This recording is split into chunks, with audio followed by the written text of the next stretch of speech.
अलकुंड थाना अंचल चोरा मदरे ओहुटुबु नुआ थाना अधिकारी अचिंता निदरे नाही आईन श्रृंखला नाही न्याय पाई नाहांती साधारण जनता विपद मुहकु ठेली देउछि पुलिस आईन श्रृंखला विपर्यस्त होई उठिछि। चोरा मदरे ओबुटुबु हेउछि अलकुंड थाना अंचल। खाली मद नुहे ब्राउन सुगर चरस ढला जहर खोलम खोला बिक्री चलिथिबा बेले मद माफिया मातिछंती।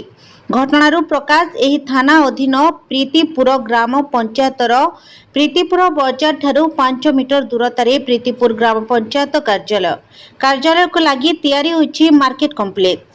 एही मार्केट कॉम्प्लेक्स पिंडारे खुलमखुला चली मद बेपार।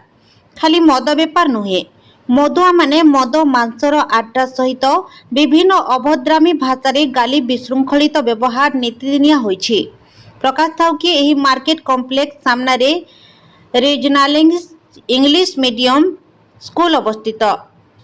निकटरे थिबा एही स्ट्रीट लाइट को तार छिंडाई आलोक विच्छिन्न करिछि मद बेपारी। सेही स्थानटी अंधार करिछंती। दीर्घ दिन हेला आलोक जलु नाही। ए विषय रे प्रीतिपुर सरपंच को किछि ओ वरिष्ठ नागरिकों दृष्टिगोचर को अणा जायथिले मध्य किछि सुफल मिरि पारि नाही। गत किछि दिन हेबो मदुआ माने भोजी खाई मद पी निशासक्त अवस्था मद बोतल विद्यालय बारंडारे भांगी जमा करथिले। ए विषय रे अलकुंड थाना रे एतला दिया जायथिला। पुलिस घटनास्थल को आसी तदंत करी फेरी जायछि। कोनोसी पदक्षेप निया जाय नाही। पुलिस बटी नेउथिबारु पदक्षेप नेउ नाहंती बोली अभियोग होइछि। पेट्रोलिंग रे मध्य से स्थान को आसु नाहंती। देखिबाकू बाकी रहिला नुआ थाना अधिकारी विभू प्रसाद राउत की प्रकारर पदक्षेप नेउछंती। Bureau report DD news Odisha.